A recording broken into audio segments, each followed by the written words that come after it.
Oh, what am I doing? I'm digging into some delicious pumpkin bread pudding with some Brandy Nog Crème Anglaise, a little bit of ice cream I have in the freezer.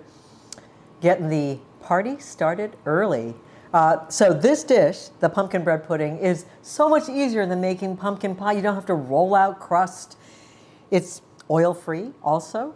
So it's a healthier option perhaps. And if you have some stale bread lying around, it is the perfect thing for the holidays. And it is one of my daughter's favorite desserts. So give it a try. It just comes together in about 10 minutes. So let's get started, but let me taste it first.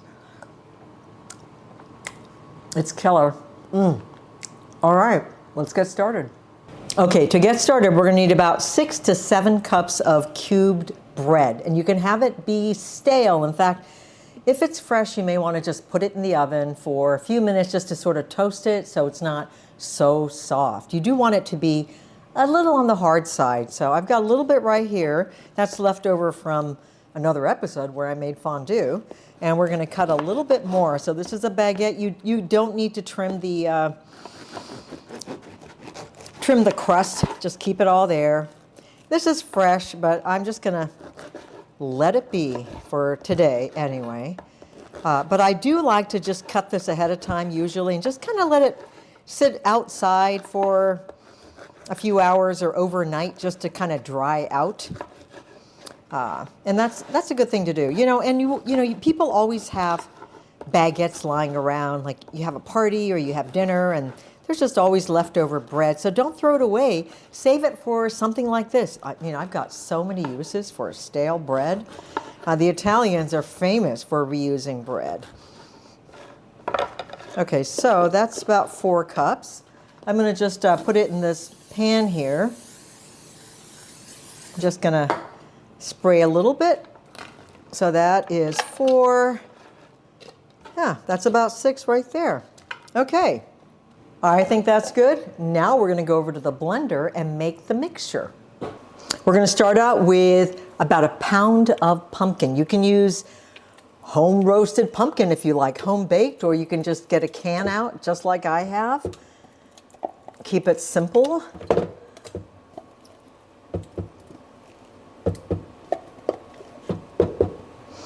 I know, I'm a mess, right? I mean, you can't take me anywhere. All right, we're going to add 8 ounces of tofu, which helps to act like a binder, sort of like eggs. Now you're going to want about 3/4 cup of plant milk, and you can use soy or oat, or you can add a little bit of coconut milk, which makes it richer. I am going to add a combination. And a little bit of coconut milk. Okay, I'm going to add about 2 tablespoons of cornstarch.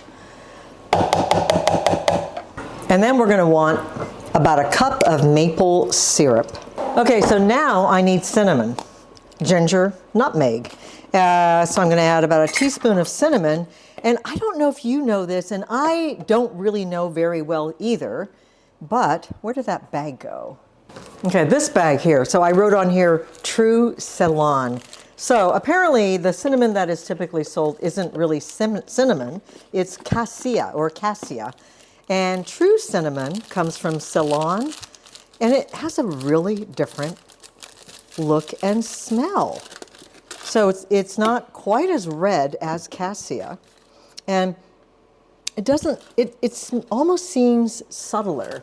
So I'm just learning about it. I don't know a lot about it, but we're going to go ahead and add some of that as well. We're going to add 1 teaspoon of ground ginger. You can add freshly ground ginger, in which case you want to add about 1 tablespoon. And then we're going to grate some nutmeg. So we're going to add some nutmeg.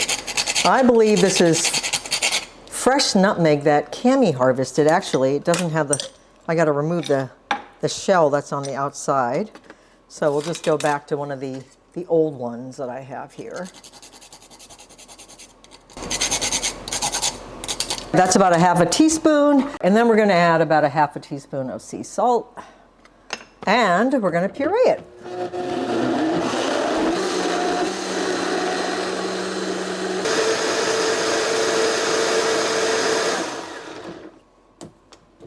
All right, let's pour it over the bread cubes.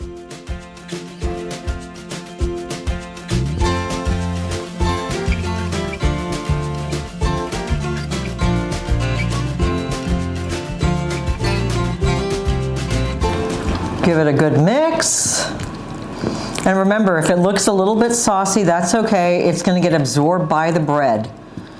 So you don't want to overdo the bread. You want to have enough bread, but not too much. Although I feel like I could put a couple of more pieces in there. I'm just going to, just a little bit more.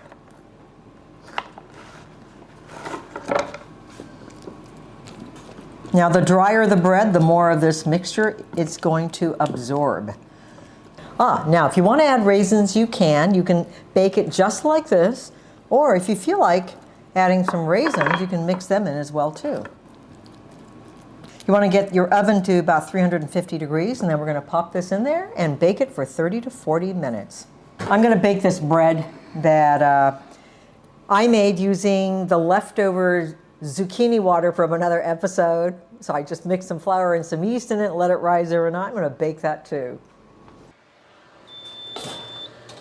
Okay, while that's in the oven, let's make the Brandy Nog Crème Anglaise.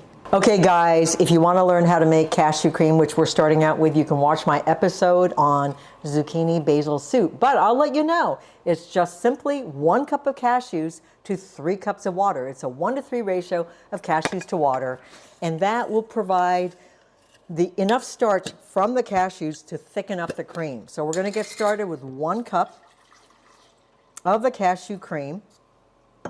I'm going to add about 1/3 of a cup of maple syrup. I don't have any brandy, so I can't call it Brandy Nog Crème Anglaise. I have to call it Rum Nog Crème Anglaise. And you only need about 1 tablespoon, and you can just skip it if you like, or add some rum extract if you don't want to do alcohol. You're going to want to add a vanilla bean, and I thought, oh, I have this jar of vanilla beans, but I already scraped out all of the seeds, so I have some homemade vanilla here. I'm going to add that instead. Otherwise, you can add the seeds from a vanilla bean. We're going to add some freshly grated nutmeg. I got to learn how to talk one of these days. And see what I'm talking about? Nutmeg really is the secret to the flavor of eggnog, or what I call not nog. You don't really need a blender for this. You can just, put this in a pot. Let's turn it on. See, that maple syrup gives it a lovely eggy color. And now we're just going to cook it until it thickens up. I can throw that in there for a little bit more of that vanilla kick. And in the pot next to my Rum Nog Crème Anglaise, I've got this brisket cooking away, this not brisket cooking away for another episode. So check out that episode. Oh, look at that. That is not Mrs. Maisel's brisket, but marvelous nevertheless. All right. There we go. Now you can see that the sauce is thickened up. It's going to thicken up more as it cools, so it's ready now. I'm going to turn it off, and it will be ready when the bread pudding is ready. All right, guys, the pumpkin bread pudding is ready. I can't wait to take it out. Oh, that looks so good. And I think the bread is ready also. Okay, we're going to spoon this up. Get some of that Rum Nog Crème Anglaise. I said it right this time, and we're going to give it a bite. I think I might have mentioned earlier, this is one of my daughter's favorite desserts. She prefers this to pumpkin pie. And oh, look at that. Now, here's the brandy or Rum Nog Crème Anglaise. Okay, here's another scoop of the brandy or Rum Nog Crème Anglaise. Now, if you don't want to make that sauce, you can also serve it with some vegan whipping cream. I have a recipe in the Homemade Vegan Pantry, or some ice cream. My new cookbook will have all sorts of ice cream. This is vanilla thyme, so you could also serve it with ice cream. Put a scoop there. Okay, that looks so good. I know it's piping hot, but you know, Miyoko can't wait. I'm one of the most impatient people when it comes to tasting things, so I guess that's why I'm always burning my tongue. All right, I've got to give this a taste. Maybe with a little bit of ice cream, it will not be as hot. Okay, let's give it a try. The flavor of the holidays. You can eat this all October and November long, or even for Christmas. Wow, this was delicious. Okay guys, thanks again for joining me in my kitchen on the Vegan Good Life with Miyoko, and I'll see you again next time.